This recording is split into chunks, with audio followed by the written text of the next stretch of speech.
Sempre dizem que o amor é cego, mas eu acredito que ele seja, na verdade, uma forma muito elaborada de negação voluntária. Eu não era cega.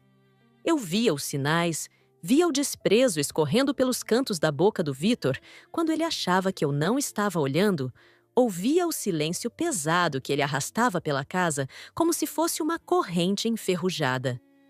Mas eu escolhia não traduzir aquilo. Eu preferia acreditar que era cansaço, estresse do trabalho, a rotina desgastante de anos de casamento que havia transformado a paixão em convivência e a convivência em tolerância. Eu estava errada. Não era tolerância. Era um ódio meticulosamente cultivado, adubado dia após dia com a minha passividade e a certeza dele de que eu jamais reagiria. Começo esta narrativa amarrando as pontas soltas que, naquele dia fatídico, pareciam apenas fiapos desconexos de uma vida mal costurada. Hoje sei que tudo fazia parte de um plano arquitetado com a frieza de um réptil.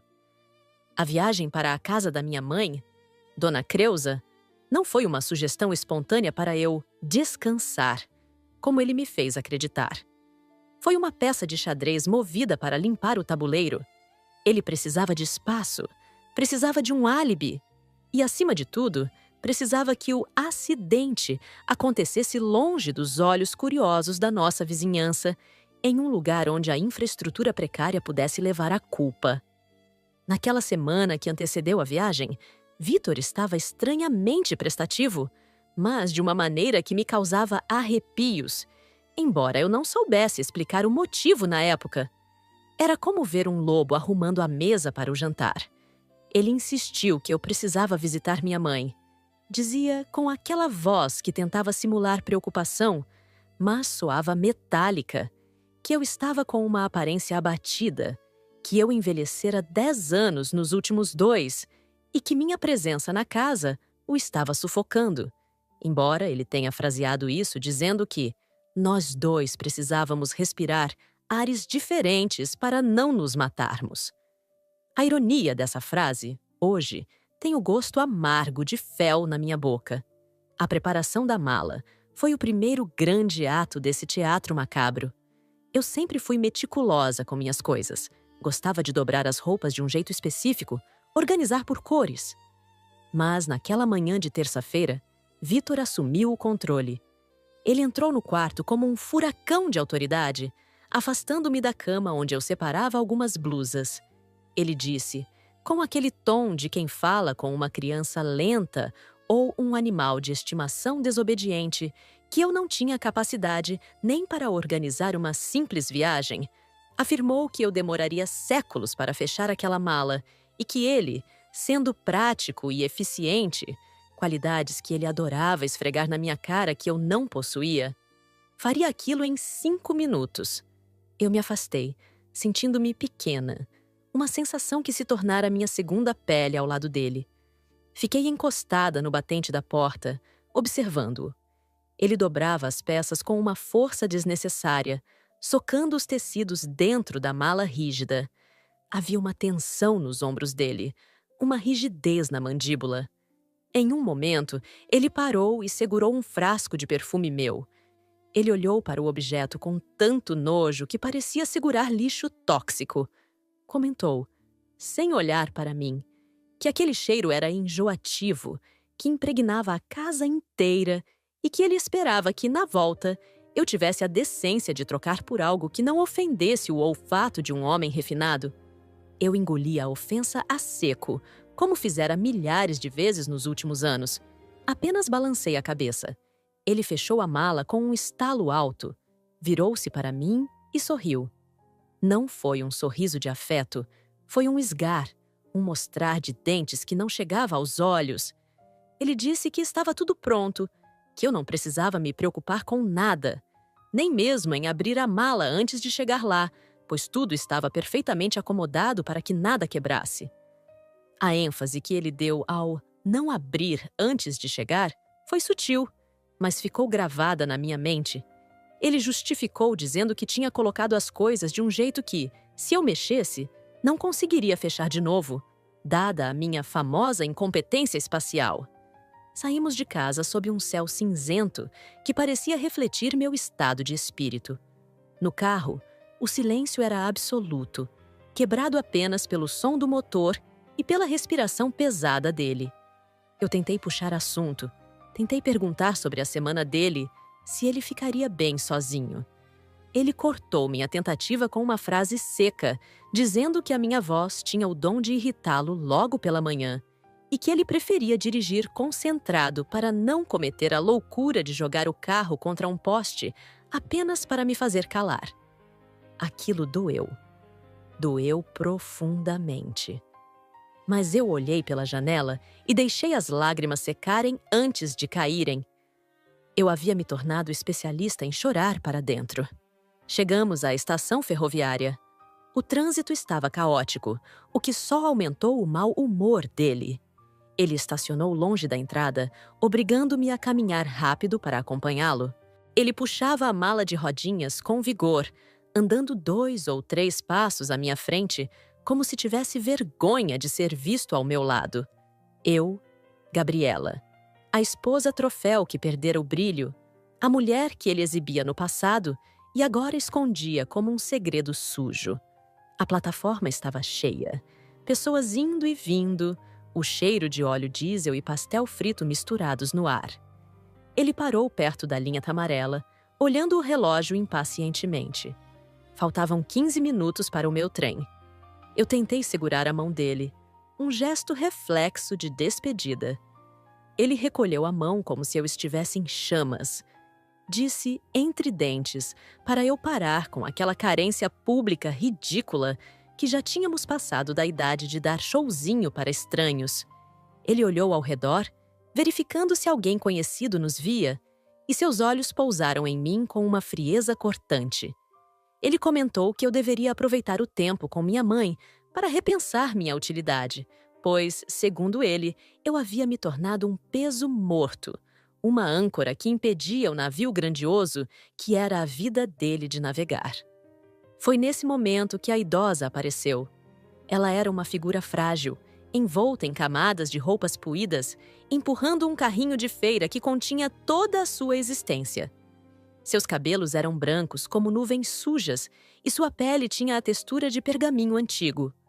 Ela não estava pedindo dinheiro, estava apenas tentando passar entre a multidão densa da plataforma. O espaço era estreito. O carrinho dela esbarrou de leve, muito de leve, na perna da calça impecável de Vitor. A reação dele foi desproporcional, violenta e reveladora. Vitor se virou com a agilidade de um predador. Ele não apenas se afastou, ele empurrou o carrinho dela com força. O metal bateu contra o quadril da senhora, que se desequilibrou.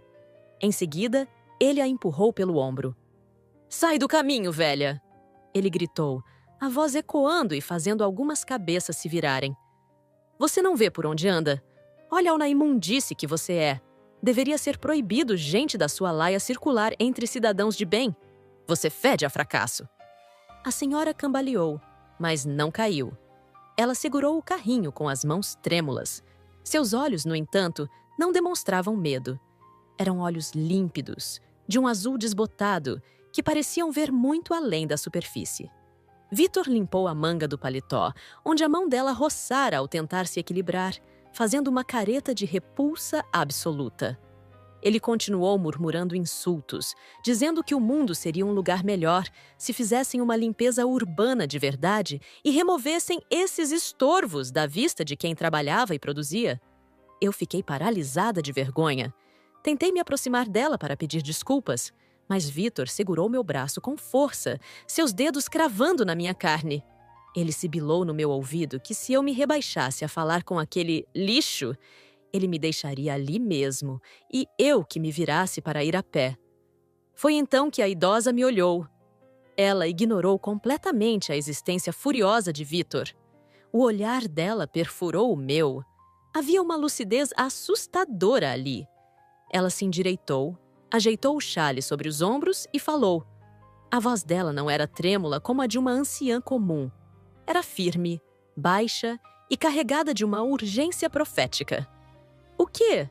Seu marido fez sua mala?" Ela perguntou.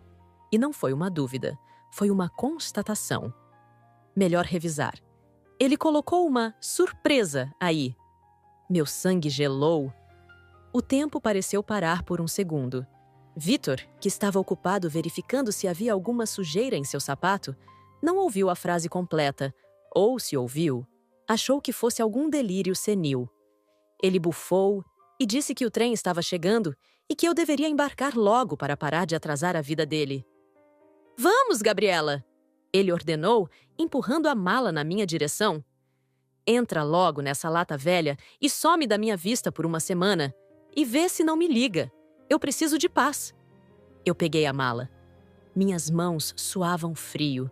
Olhei para trás uma última vez. A idosa ainda estava lá, parada como uma estátua no meio do fluxo de passageiros, me olhando com uma expressão grave. Ela assentiu levemente com a cabeça, como quem confirma uma sentença de morte que acabou de ser evitada ou adiada. Entrei no trem como uma sonâmbula. Encontrei meu assento e coloquei a mala no compartimento acima da minha cabeça, mas a frase daquela mulher ecoava no meu crânio como um gongo. Ele colocou uma surpresa aí? O que aquilo significava? Seria uma metáfora? Seria ela apenas uma louca que acertou por acaso que ele fez a mala? Mas o olhar. O olhar dela tinha uma verdade que as palavras de Vitor jamais tiveram em 10 anos de casamento. A viagem durou 4 horas. 4 horas de tortura psicológica. Eu olhava para Tamala a cada 5 minutos. Comecei a repassar as atitudes do Vitor. A insistência para eu viajar. O jeito como ele me proibiu de mexer na bagagem. A agressividade dele, que parecia ter escalado para um nível de ódio puro. Lembrei-me de conversas telefônicas que ele encerrava abruptamente quando eu entrava na sala. Lembrei-me de como ele vinha reclamando incessantemente sobre custos e despesas, embora eu soubesse que nossa vida financeira era estável, em grande parte devido à herança que meu pai deixara e que Vitor administrava com mão de ferro, sempre me dizendo que eu não tinha cabeça para números e que ele estava fazendo o favor de cuidar do meu pequeno patrimônio. Será que ele queria o dinheiro todo? Será que havia outra mulher? A dúvida é uma semente que, uma vez plantada, cresce rápido e com raízes profundas. Mas a ideia de um assassinato, aquilo parecia demais. Parecia coisa de filme, não da minha vida medíocre e triste. Vitor era cruel, sim. Um abusador verbal, sim. Mas um assassino? Cheguei à cidade da minha mãe no final da tarde. O sol já estava se pondo, tingindo o céu de um laranja sangrento. Dona Creuza morava em uma casa antiga de madeira, afastada do centro, cercada por um jardim que ela cuidava com o pouco de força que lhe restava. Era um lugar isolado, tranquilo e inflamável. A casa era toda de madeira envelhecida. Um pesadelo para qualquer bombeiro. Desci do táxi no portão. O motorista se ofereceu para levar a mala até a porta, mas eu recusei. Eu precisava lidar com aquilo sozinha. O peso da mala parecia ter triplicado. O aviso da mendiga queimava na minha mente. Minha mãe veio me receber na varanda, sorrindo aquele sorriso desdentado e amoroso. Ela era pequena, frágil, dependia de mim para muitas coisas, embora tentasse manter sua independência. "Gabi, minha filha! Que saudade!" Ela gritou, estendendo os braços finos. Eu a abracei, sentindo o cheiro de lavanda e poeira que ela sempre tinha, mas meu corpo estava rígido. Eu não queria entrar em casa com aquela mala. Uma intuição primitiva, animal, gritava dentro de mim. "Perigo!" "Mãe", eu disse, tentando manter a voz firme. "Fica aqui na varanda um pouco. Eu derrubei algo na mala que pode ter quebrado e sujado tudo. Vou abrir aqui fora no quintal, perto da mangueira, para não sujar seu tapete." "Ah, minha filha, que bobagem, entra logo." Ela insistiu. "Não, mãe." Falei com uma dureza que a assustou. Respirei fundo e suavizei. "É sério. O Vitor colocou uns vinhos e acho que estourou. O cheiro vai impregnar a casa. Me dá 5 minutos. Ela deu de ombros e sentou na cadeira de balanço da varanda. Eu arrastei a mala para os fundos do quintal, longe da casa, perto de onde queimávamos folhas secas. O coração batia na minha garganta, um tambor frenético de medo e adrenalina. Coloquei a mala no chão de terra batida. Minhas mãos tremiam tanto que tive dificuldade para acertar o segredo do cadeado. 0, 0, 0. A senha padrão que ele definira. O clique da tranca soou como um tiro no silêncio do entardecer. Respirei fundo e abri o zíper. A primeira camada eram minhas roupas. Tudo parecia normal. Blusas, calças, mas havia um cheiro. Um cheiro químico, forte, mal disfarçado pelo aroma das roupas limpas. Não era cheiro de vinho. Era algo como solvente, acetona concentrada misturado com algo queimado, elétrico. Comecei a tirar as roupas com cuidado, jogando-as na grama. No fundo da mala, enrolado em um suéter de lã grosso e felpudo, altamente inflamável, havia um objeto rígido. Era uma caixa de sapatos, mas pesada. Dentro da caixa, acomodada entre frascos de spray de cabelo e removedor de esmalte, coisas que eu nem usava daquela marca, mas que estavam ali. Havia uma engenhoca que fez meu estômago revirar. Não era uma bomba de relógio com fios coloridos como nos filmes. Era algo mais tosco, porém eficaz. Era um power bank, um carregador portátil de bateria, grande, desses industriais. Ele estava conectado a uma placa de circuitos exposta e havia fios desencapados tocando uma palha de aço fina, que por sua vez estava encharcada em algum líquido oleoso. O dispositivo estava quente, muito quente. Havia um pequeno timer digital de cozinha, daqueles baratos colado com fita adesiva preta ao lado da bateria. O visor do timer marcava 0 horas, 45 minutos, 45 minutos. Se eu tivesse entrado, conversado com minha mãe, tomado um café e levado a mala para o quarto de hóspedes, que ficava no andar de cima, todo de madeira, em menos de 1 hora aquilo teria se transformado em um inferno. A palha de aço incandescente acenderia o líquido, os sprays explodiriam com o calor, a lã e as roupas espalhariam o fogo. A casa velha de madeira viraria cinzas em minutos. Minha mãe, com sua mobilidade reduzida, não teria chance. Eu, provavelmente dormindo ou tomando banho, também não. Seria o acidente perfeito. Curto-circuito em aparelho eletrônico causa incêndio fatal. Vitor seria o viúvo triste que herdaria o terreno e o seguro de vida que ele insistira tanto para eu aumentar no mês anterior. Caí sentada na terra, olhando para aquele mecanismo de morte. O choque foi tão grande que não consegui gritar. Apenas olhei. 44 minutos. O tempo continuava correndo. Eu precisava agir. O medo deu lugar a uma fúria fria, uma clareza cristalina que eu nunca havia experimentado antes. Eu não era mais a Gabriela submissa. A Gabriela que aceitava insultos, que aceitava ser chamada de inútil, tinha morrido naquele instante, assassinada pela intenção do próprio marido. Quem estava ali agora era outra pessoa. Uma sobrevivente. E sobreviventes são perigosas. Com cuidado extremo, desconectei os fios da bateria. O calor começou a dissipar. Separei os frascos de aerossol e joguei longe. Peguei a bateria e o mecanismo e os enterrei em um buraco fundo que cavei com as próprias mãos ali mesmo, perto do muro dos fundos, longe de qualquer coisa que pudesse queimar. Cobri com terra e pedras. Voltei para a mala, agora vazia de sua ameaça, mas cheia de provas. O que eu faria? Chamar a polícia? Vitor era articulado, rico, tinha amigos influentes. Ele diria que eu era louca, que eu mesma montei aquilo para incriminá-lo. Ele diria que eu era instável. Quem acreditaria em mim? A palavra de um respeitável homem de negócios contra a da esposa histérica e depressiva. Não. A justiça dos homens seria falha e lenta. E eu não queria apenas justiça. Eu queria retribuição. Levantei-me, limpei a terra das mãos na calça jeans.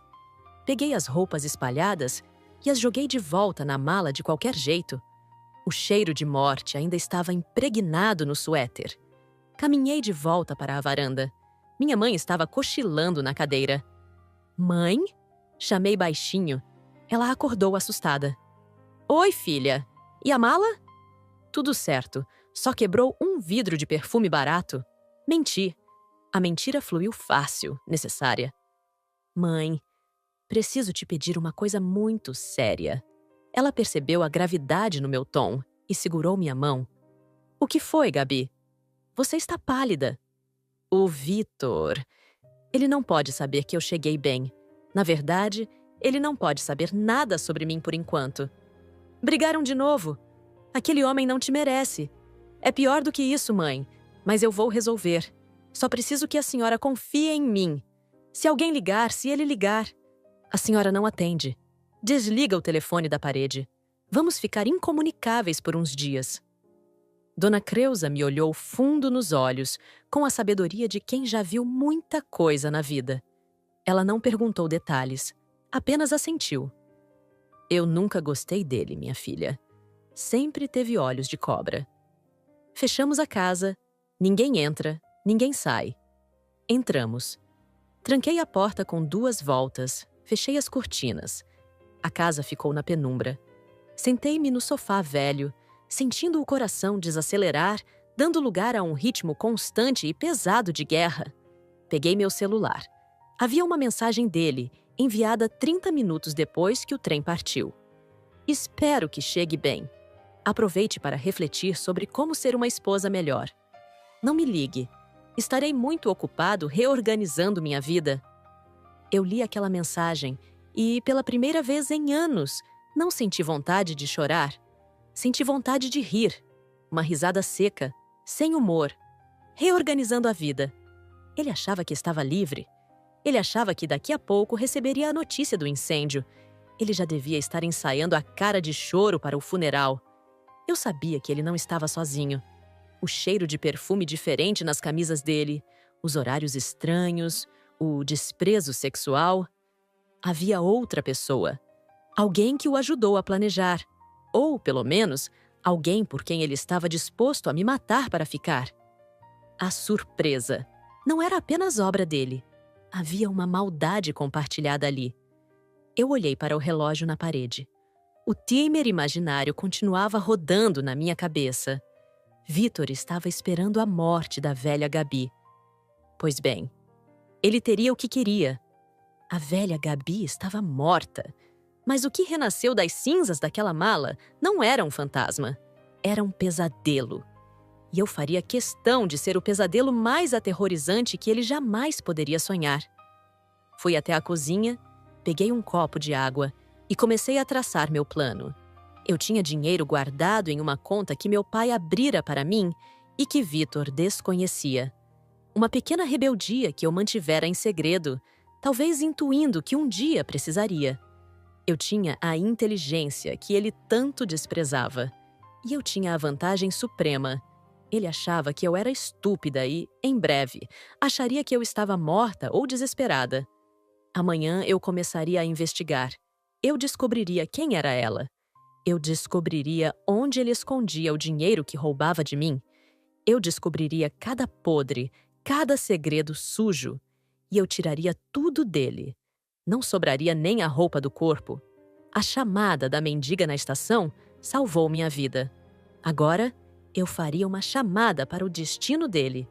E a linha estaria ocupada até que eu terminasse de destruí-lo. Os primeiros 3 dias na casa da minha mãe foram marcados por um silêncio sepulcral, interrompido apenas pelo canto dos pássaros e pelo crepitar da lenha no fogão. Para o mundo lá fora, Gabriela não existia. Eu era um fantasma, uma interrogação pairando sobre a cabeça de Vitor. Eu sabia que o silêncio era a minha maior arma naquele momento inicial. A ausência de notícias sobre um incêndio trágico, a falta de um corpo carbonizado, a inexistência de chamadas telefônicas desesperadas ou da polícia batendo à porta dele. Tudo isso devia estar corroendo as entranhas dele com a acidez da dúvida. Minha mãe, Dona Creusa, respeitava meu luto em vida. Ela me via passar horas sentada na varanda com o notebook no colo, mas não perguntava o que eu fazia. Ela apenas trazia café fresco e pão de queijo, tocava meu ombro com suas mãos calejadas e voltava para seus afazeres, como uma sentinela silenciosa, guardando o quartel-general da minha vingança. O que Vitor não sabia, porque sua arrogância sempre o cegara para a minha inteligência, era que eu tinha as chaves do reino dele. Anos antes, quando instalamos o sistema de segurança na nossa casa, ele me mandou configurar tudo. Disse que não tinha tempo para bobagens técnicas e que, como eu ficava o dia todo em casa coçando, aquilo seria uma boa ocupação. Ele nunca mudou as senhas. Ele nem sequer sabia quais eram. Para ele, as câmeras eram apenas olhos mágicos que ele podia ignorar. Para mim, agora, eram janelas para o inferno. Na quarta-feira à noite, conectei-me ao servidor das câmeras. A imagem da sala de estar surgiu na tela, granulada e em preto e branco, mas nítida o suficiente para eu ver a alma podre daquele homem. Vitor andava de um lado para o outro. Ele segurava um copo de uísque. Do meu pai, uma garrafa de 30 anos que eu guardava para ocasiões especiais e que ele nunca tivera permissão para tocar. Agora, ele bebia como se fosse água. Ele olhava para o celular a cada 10 segundos. A tensão na postura dele era palpável. Ele esperava o telefone tocar. Esperava a notícia da tragédia. A cada minuto que passava sem que o telefone tocasse, o rosto dele se contorcia mais em uma mistura de raiva e medo. Então, a campainha tocou. Meu coração disparou. Quem seria? A polícia? Um vizinho? Vitor correu para a porta. Quando ele abriu, não havia medo em seu rosto, mas alívio e desejo. Uma mulher entrou. Ela não era uma estranha total. Eu a reconheci vagamente de um jantar de negócios que tivemos 2 anos atrás. Vanessa. Ela trabalhava no mesmo prédio que ele, em uma empresa de importação. Alta, loira, com aquele tipo de beleza agressiva e fabricada que Vitor sempre criticava em público, mas que, aparentemente, idolatrava no privado. Eles não se abraçaram com carinho. Eles se colidiram com urgência. Vitor a puxou para dentro e fechou a porta com um chute. O diálogo que se seguiu, captado pelo microfone sensível da câmera de segurança, foi o combustível que faltava para incinerar qualquer resquício de piedade que eu ainda pudesse ter. E então? A voz dela era estridente, arranhada. Já saiu em algum site? Ligaram? Vitor passou a mão pelos cabelos, frustrado. Ele respondeu que não havia nada. Absolutamente nada. Disse que a incompetente, referindo-se a mim, devia ter feito algo errado até para morrer.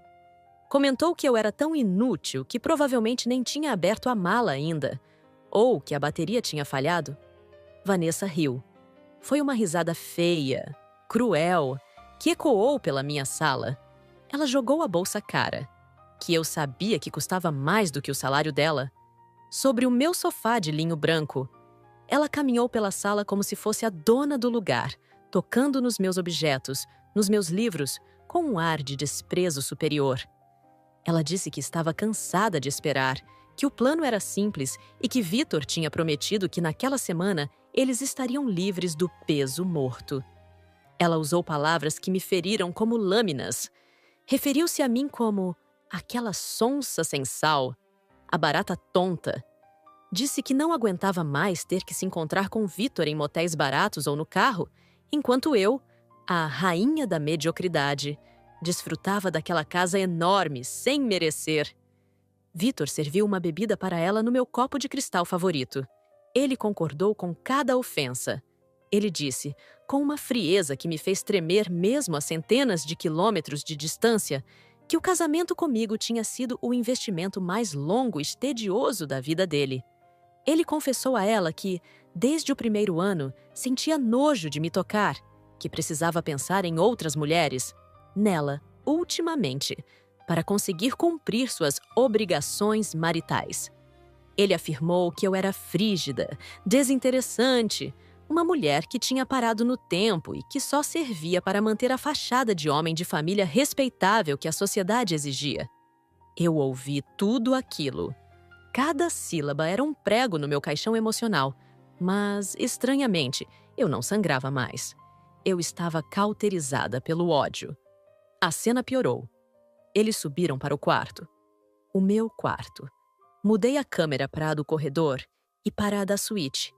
Ver aquela mulher deitando na minha cama, sobre os lençóis que eu escolhera, foi uma violação tão profunda que senti náuseas físicas. Vanessa começou a abrir minhas gavetas. Eu sabia que o silêncio era a minha maior arma naquele momento inicial. A ausência de notícias sobre um incêndio trágico, a falta de um corpo carbonizado, a inexistência de chamadas telefônicas desesperadas ou da polícia batendo à porta dele, tudo isso devia estar corroendo as entranhas dele com a acidez da dúvida. Minha mãe, Dona Creusa, respeitava meu luto em vida. Ela me via passar horas sentada na varanda, com o notebook no colo, mas não perguntava o que eu fazia. Ela apenas trazia café fresco e pão de queijo, tocava meu ombro com suas mãos calejadas e voltava para seus afazeres como uma sentinela silenciosa, guardando o quartel-general da minha vingança. O que Vitor não sabia, porque sua arrogância sempre o cegara para a minha inteligência, era que eu tinha as chaves do reino dele. Anos antes, quando instalamos o sistema de segurança na nossa casa, ele me mandou configurar tudo. Disse que não tinha tempo para bobagens técnicas e que, como eu ficava o dia todo em casa coçando, aquilo seria uma boa ocupação. Ele nunca mudou as senhas. Ele nem sequer sabia quais eram. Para ele, as câmeras eram apenas olhos mágicos que ele podia ignorar.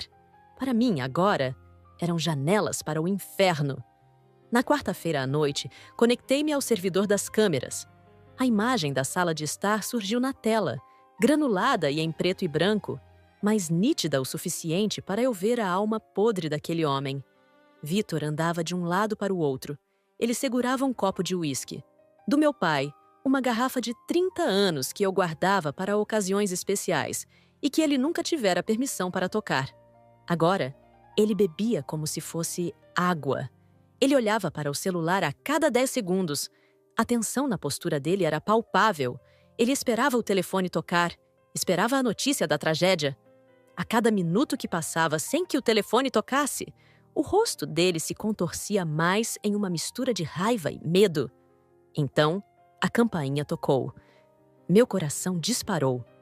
Quem seria? A polícia? Um vizinho? Vitor correu para a porta. Quando ela tirava minhas lingeries e as abriu, não havia medo em seu rosto, mas alívio e desejo. Uma mulher entrou. Ela não era uma estranha total. Eu a reconheci vagamente de um jantar de negócios que tivemos 2 anos atrás. Vanessa. Ela trabalhava no mesmo prédio que ele, em uma empresa de importação. Alta, loira, com aquele tipo de beleza agressiva e fabricada que Vitor sempre criticava em público, mas que, aparentemente, idolatrava no privado. Eles não se abraçaram com carinho. Eles se colidiram com urgência. Vitor a puxou para dentro e fechou a porta com um chute. O diálogo que se seguiu, captado pelo microfone sensível da câmera de segurança, foi o combustível que faltava para incinerar qualquer resquício de piedade que eu ainda pudesse ter. E então, a voz dela era estridente, arranhada. Já saiu em algum site? Ligaram? Vitor passou a mão pelos cabelos, frustrado.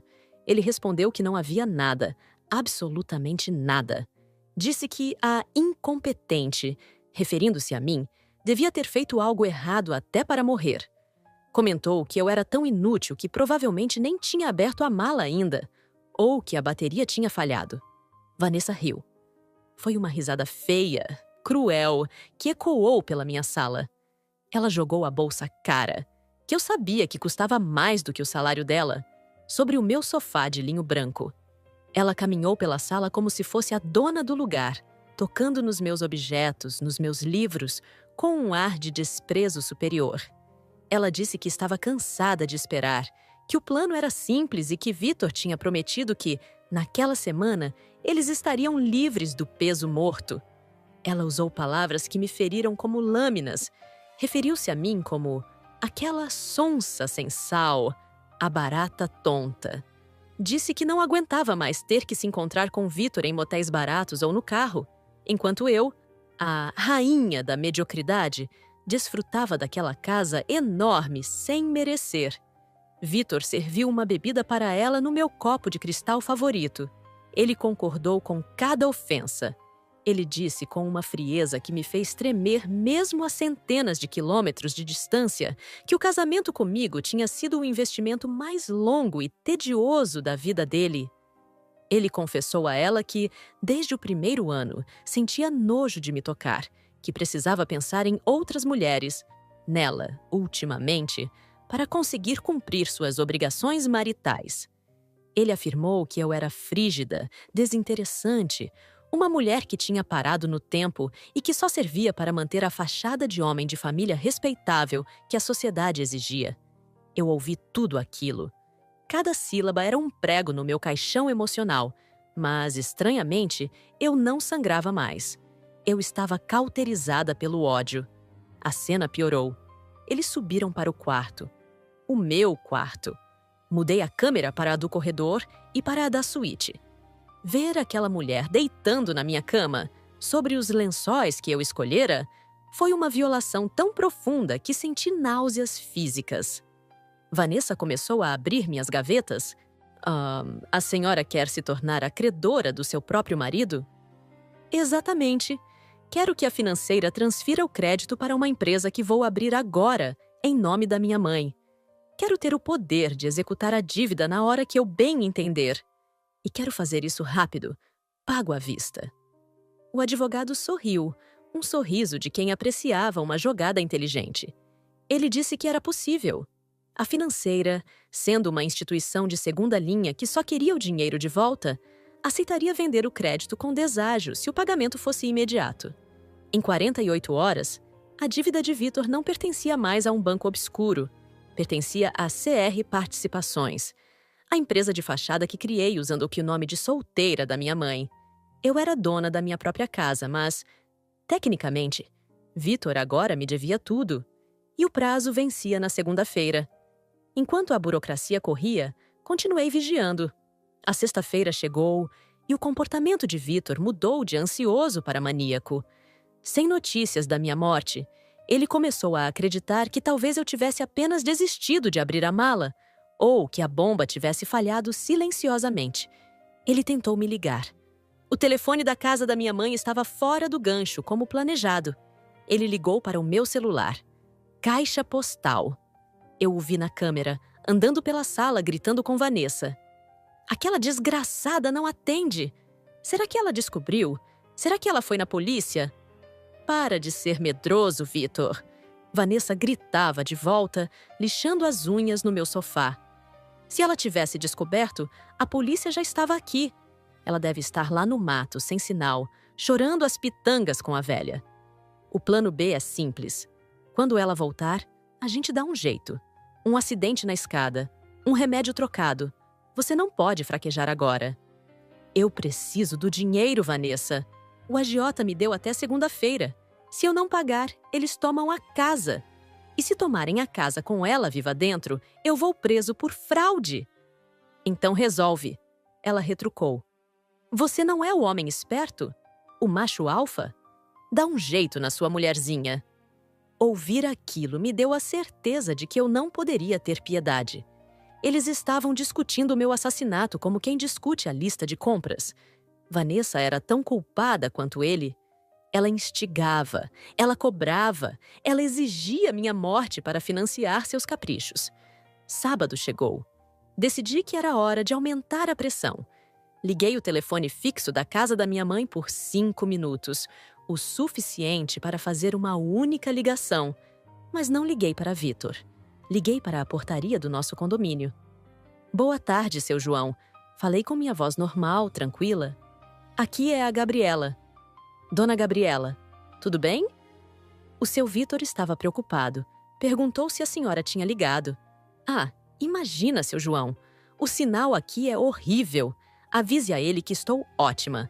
Na verdade, estou vivendo os melhores dias da minha vida. Diga a ele que a surpresa que ele mandou na mala foi inesquecível. Desliguei antes que o porteiro pudesse responder.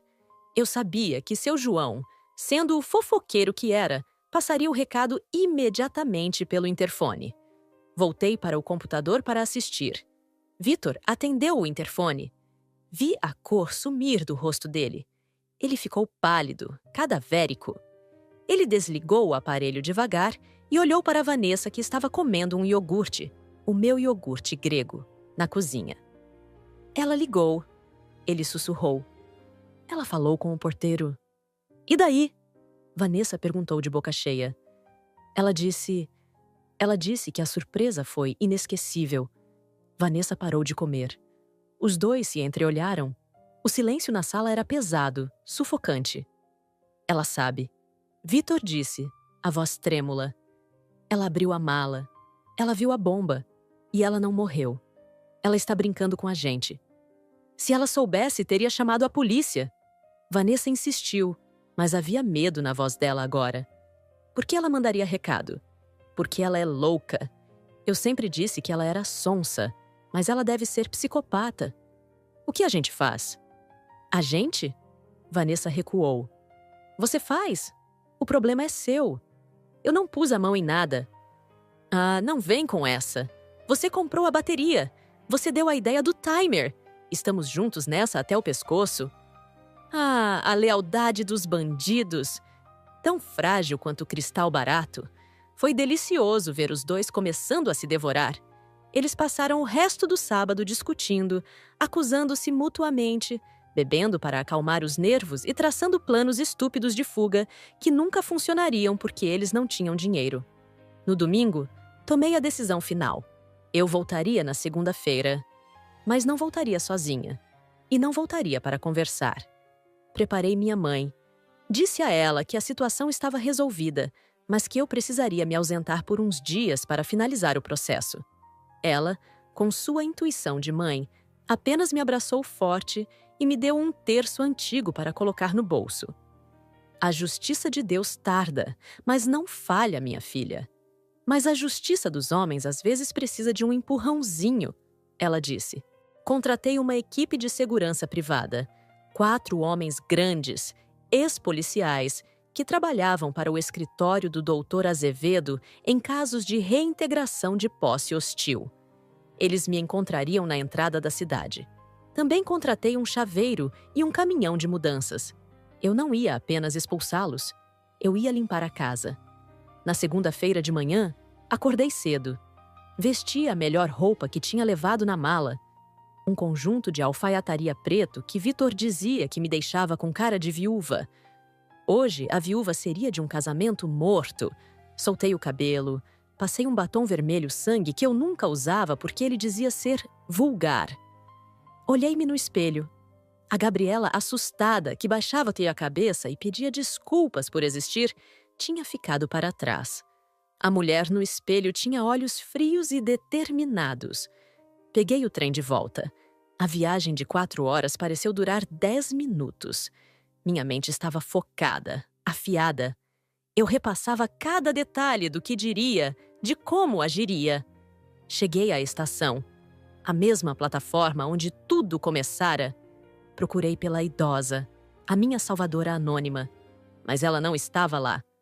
Talvez ela fosse realmente um anjo, ou talvez apenas uma alma errante que cruzara meu caminho no momento certo. Fiz uma promessa silenciosa de que, um dia, eu a encontraria e lhe daria uma vida digna. Mas hoje, o foco era destruir quem tentou tirar a minha. Encontrei a equipe de segurança no local combinado. Entramos em 2 carros pretos. O comboio da vingança. Chegamos à minha rua por volta do meio-dia. Eu sabia, pelas câmeras que chequei no celular durante o trajeto, que eles ainda estavam em casa. Vitor não tinha ido trabalhar. Ele estava paralisado pelo pânico e pela ressaca. Vanessa também estava lá, recusando-se a sair, sem garantir que ele lhe daria algum dinheiro. Estacionei na frente do portão. Meu coração batia forte, mas não de medo. De antecipação. Desci do carro. Os seguranças desceram logo atrás, formando uma barreira intimidada. Caminhei até o portão de pedestres. Digitei a senha. Entrei. A porta da sala estava destrancada.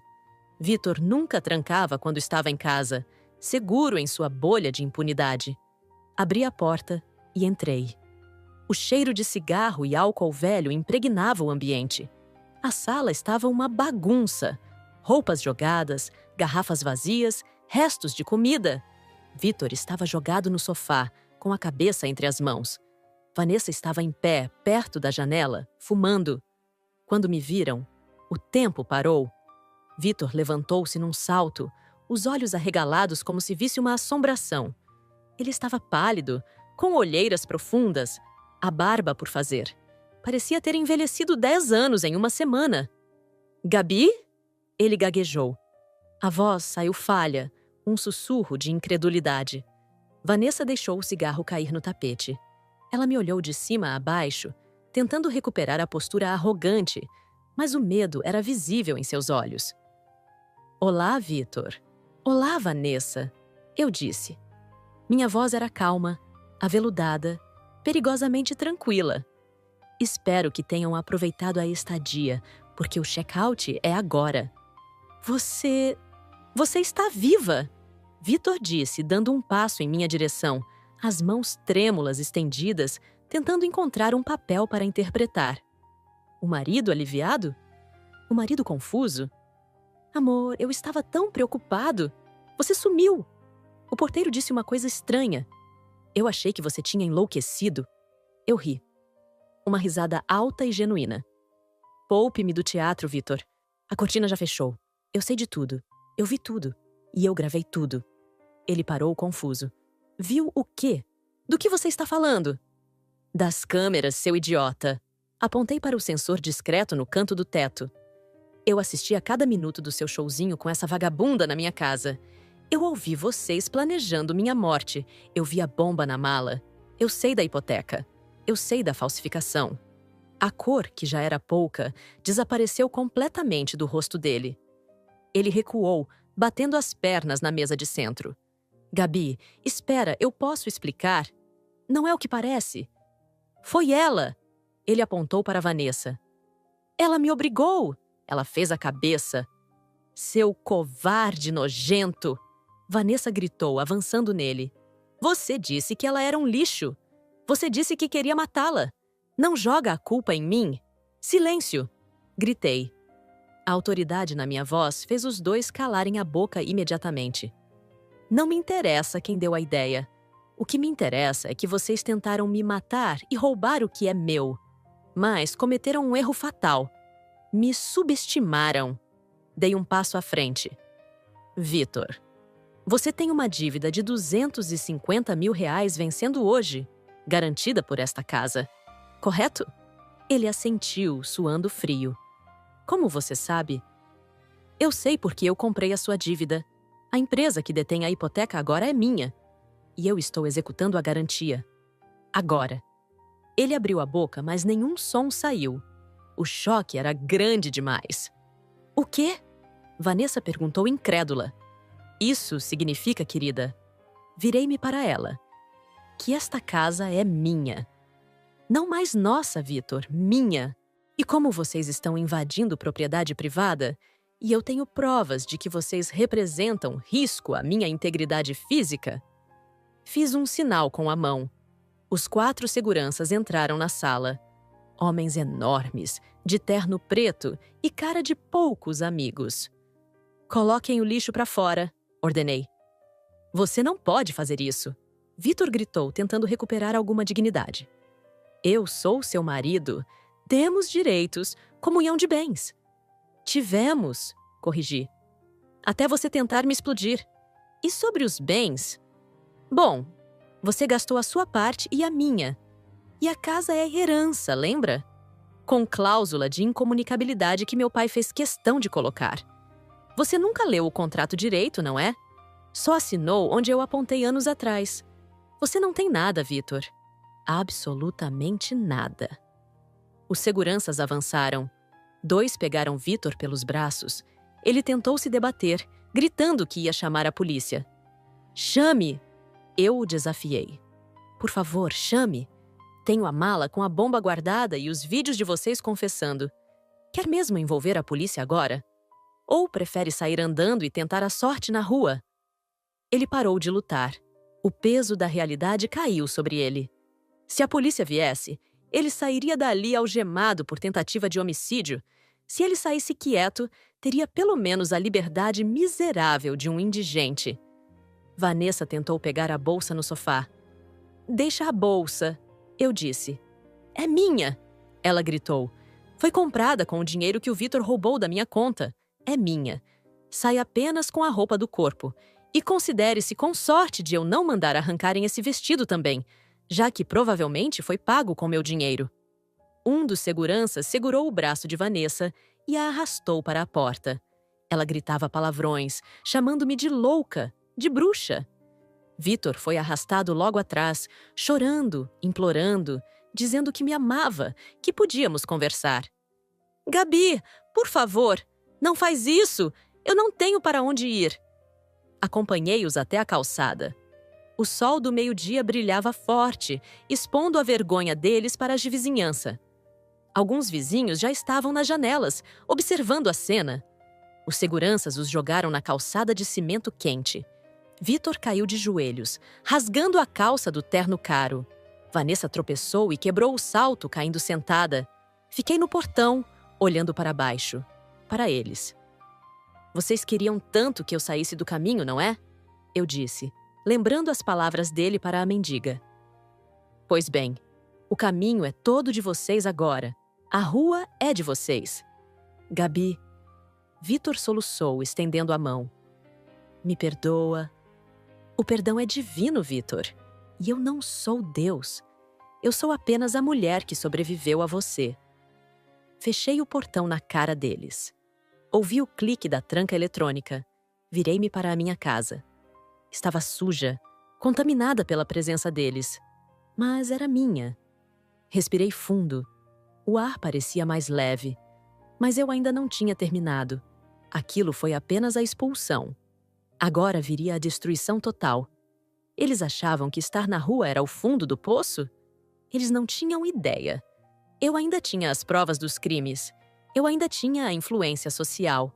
Eu ia garantir que nenhuma porta nesta cidade se abrisse para Vitor ou Vanessa. Eu ia torná-los párias. Caminhei até a mesa onde estava o celular de Vitor, que ele deixara para trás na confusão. Ele estava desbloqueado. Sorri. Era hora de enviar algumas mensagens. Hora de expor a verdade para os sócios dele, para a família conservadora dela, para todos. A vingança pública seria a sobremesa desse banquete de justiça. Peguei o aparelho e comecei a digitar. Segurar o celular de Vitor naquelas primeiras horas após a expulsão foi como segurar o detonador de uma segunda bomba. Esta muito mais destrutiva do que a que ele planejara para mim. Enquanto eles caminhavam sem rumo pela rua, sob o sol escaldante, arrastando sua vergonha e seus sapatos quebrados, eu me sentei na poltrona da sala. Agora, minha sala. Indiscutivelmente minha. E comecei a operar a destruição digital de suas vidas. Não se tratava apenas de dinheiro ou de teto. A vingança, para ser completa, precisa desmantelar a imagem que o inimigo tem de si mesmo. Vitor se via como um titã, um homem intocável, respeitável. Vanessa se via como a esperta, a jovem sedutora que passara a perna na esposa velha e cansada. Eu precisava quebrar esses espelhos. O celular estava desbloqueado. A arrogância de Vitor era tamanha que ele nem sequer usava senha para proteger seus segredos, confiante de que eu jamais teria a ousadia de tocar em seus pertences. Acessei o aplicativo de mensagens. O que li ali confirmou cada suspeita e adicionou camadas de crueldade que eu nem imaginava. Havia grupos com amigos onde ele se referia a mim como o estorvo, a âncora, e fazia piadas sobre minha aparência e minha inteligência. Havia conversas com Vanessa onde eles planejavam como gastariam meu dinheiro em viagens para a Europa. Respirei fundo, canalizando o ódio para uma execução fria e metódica. Primeiro, enviei o vídeo.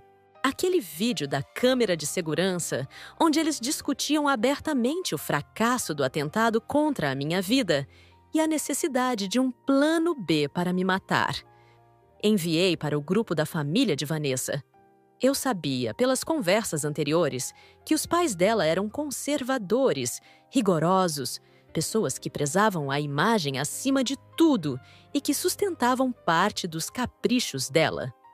A legenda foi simples. A filha de vocês não é apenas uma amante, é cúmplice de tentativa de homicídio. Façam bom proveito da vergonha. Em seguida, selecionei os contatos profissionais de Vitor. Ele trabalhava em uma empresa média, onde a reputação era moeda forte. Enviei o mesmo vídeo para o chefe dele e para os 3 principais clientes que ele atendia. Não escrevi nada. As imagens e o áudio dele confessando fraudes e planos assassinos falavam por si. Em questão de segundos, vi os tiques azuis de visualização aparecerem. O mundo de Vitor estava ruindo em tempo real e ele, vagando pela rua, ainda nem sabia. Por último, fiz uma transferência. Usei o aplicativo do banco dele, que ainda estava logado, e transferi os últimos R$ 230 que restavam na conta dele para uma instituição que cuidava de animais abandonados. Deixei-o zerado, absolutamente zerado. Cancelei os cartões de crédito pelo aplicativo, reportando o roubo. Quando ele tentasse comprar uma garrafa de água na esquina, o cartão seria recusado.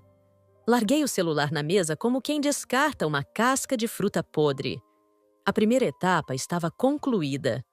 Nos dias que se seguiram, dediquei-me à purificação do meu santuário. Contratei uma equipe especializada para limpar a casa. Mandei retirar a cama de casal onde eles haviam se deitado. Mandei queimar os lençóis, as toalhas, tudo o que a pele deles tivesse tocado. Comprei móveis novos, mudei a cor das paredes. A casa precisava esquecer que eles existiram.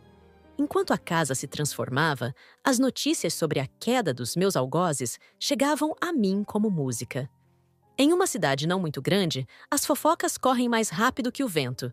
Soube que Vitor tentara entrar na empresa na terça-feira de manhã, sujo e com a mesma roupa do dia anterior, apenas para ser barrado na portaria pelos seguranças.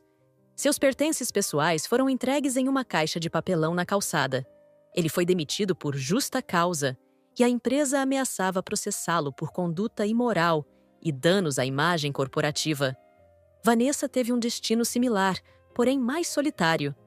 Os pais, humilhados pelo vídeo que circulou nos grupos da igreja que frequentavam, fecharam as portas para ela.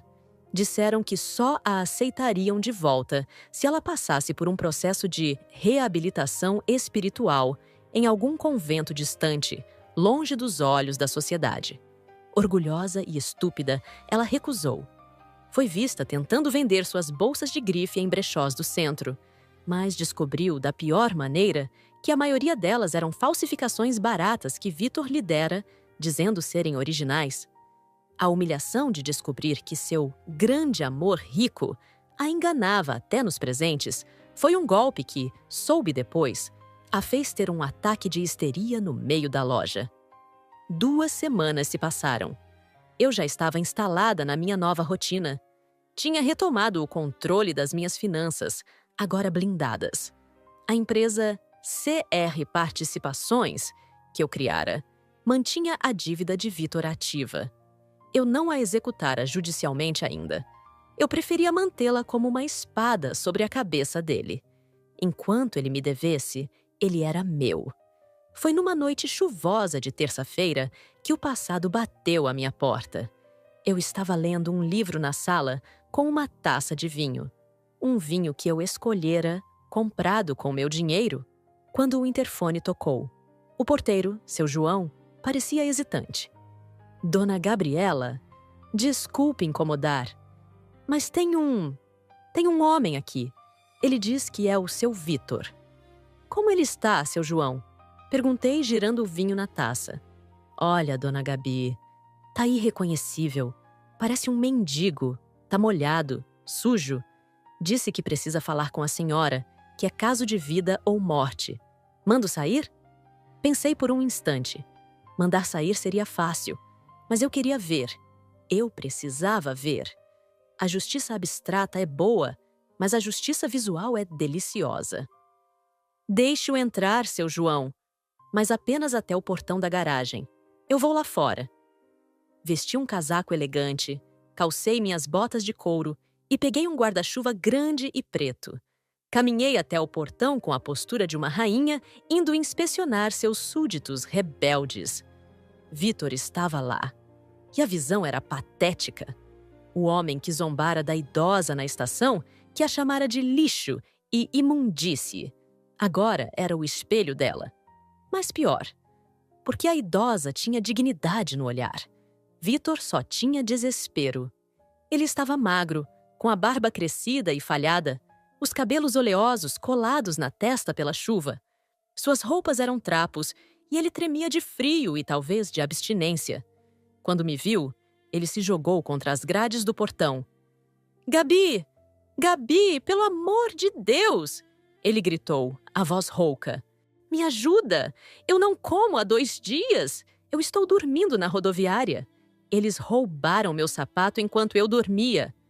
Parei a 2 metros de distância, segura sob meu guarda-chuva, seca e aquecida. Olhei para ele com a mesma frieza que se olha para um inseto que se debate na teia. "Boa noite, Vitor. Vejo que a reorganização da sua vida não saiu como planejado." "Gabi, para com isso! Eu aprendi a lição! Eu juro!" Ele chorava copiosamente, as lágrimas se misturando à chuva no rosto sujo. "A Vanessa, aquela maldita, ela sumiu, me deixou sozinho assim que o dinheiro acabou. Eu fui enganado, Gabi. Eu sempre te amei, foi um momento de fraqueza. Me deixa entrar, só para tomar um banho, comer alguma coisa. Eu faço qualquer coisa. Eu limpo o chão, eu durmo no quarto de empregada." Ouvi-lo implorar para ser meu servo, depois de anos me tratando como um, foi uma sinfonia para meus ouvidos. Mas eu não podia ceder. A piedade é a porta por onde o abusador entra novamente. "Você diz que foi enganado, Vitor?" Perguntei suavemente. "Mas foi você quem empurrou a senhora na estação.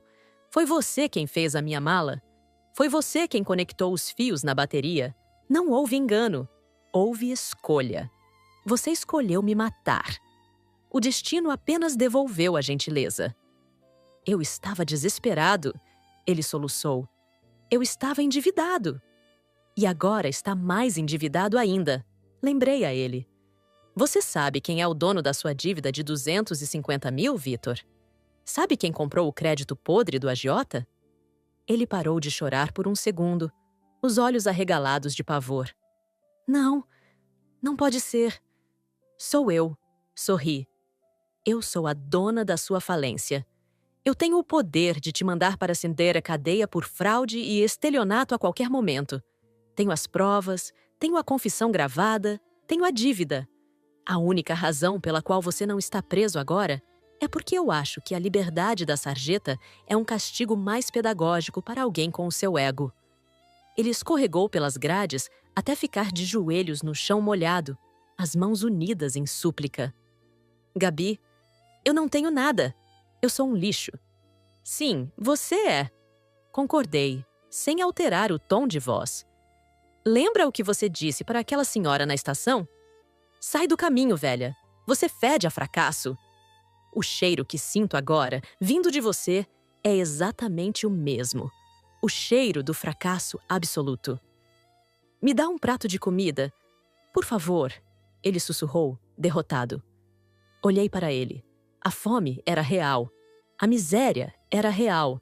E por um segundo, a antiga Gabriela, aquela que cuidava de tudo e de todos, quis emergir. Mas eu a sufoquei. Aquele homem tentou me queimar viva. "Não", disse firme. "Eu não alimento animais que mordem, mas vou te dar um conselho, o último que você vai receber de mim. Saia da minha cidade. Se eu te vir rondando minha casa novamente, eu executo a dívida e entrego as provas da bomba para a polícia.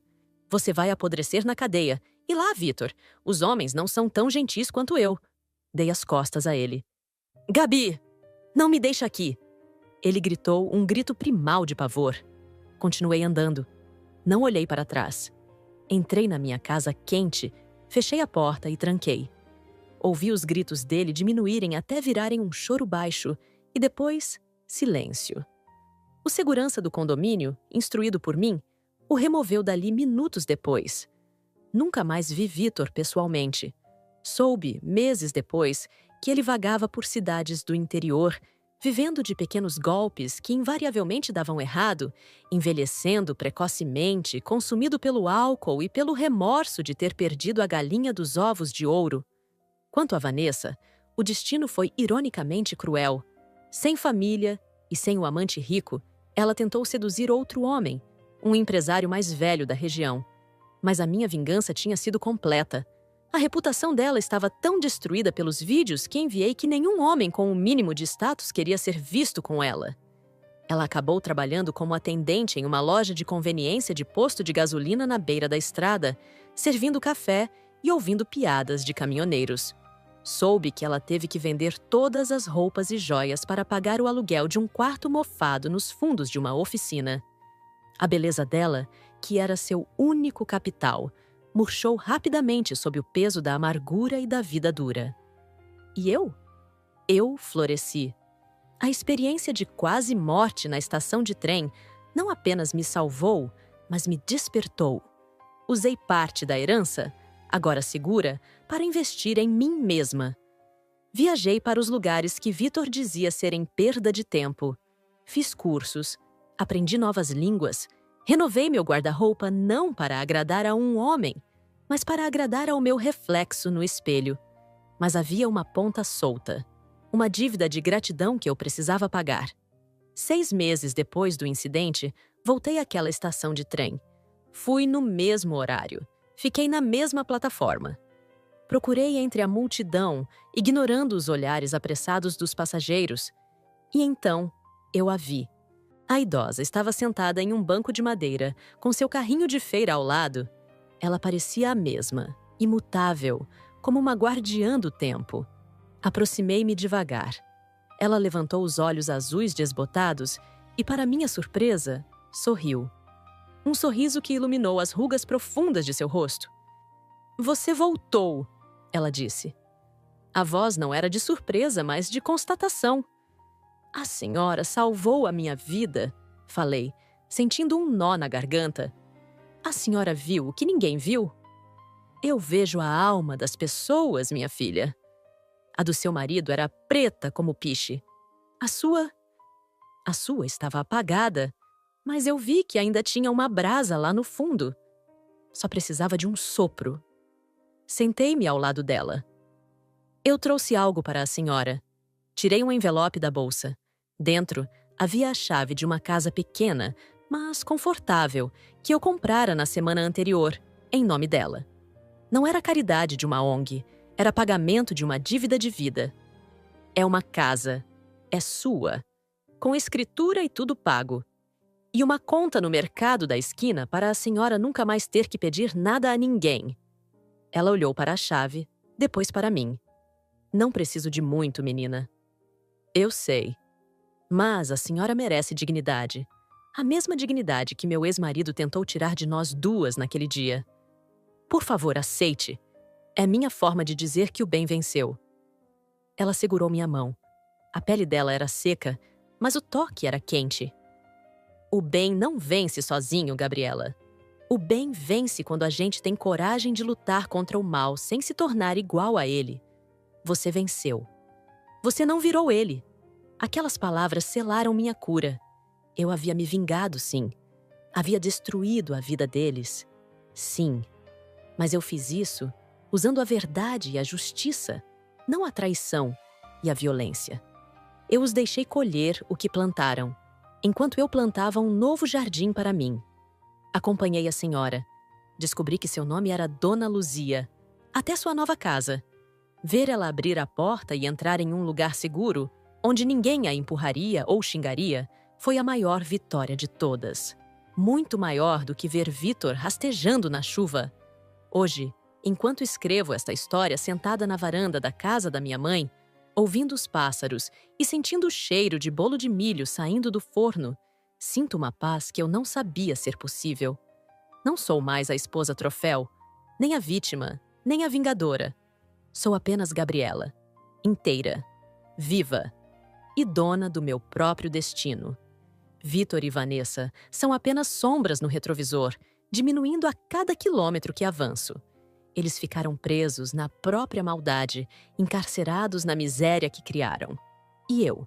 Eu sigo em frente com a mala leve, sem surpresas explosivas, levando apenas o que realmente importa: a minha liberdade. Gostou dessa história de superação e justiça implacável? Então não se esqueça de se inscrever no canal, deixar o seu like para fortalecer nosso trabalho e compartilhar este vídeo com quem precisa saber que o mundo dá voltas. Até a próxima história.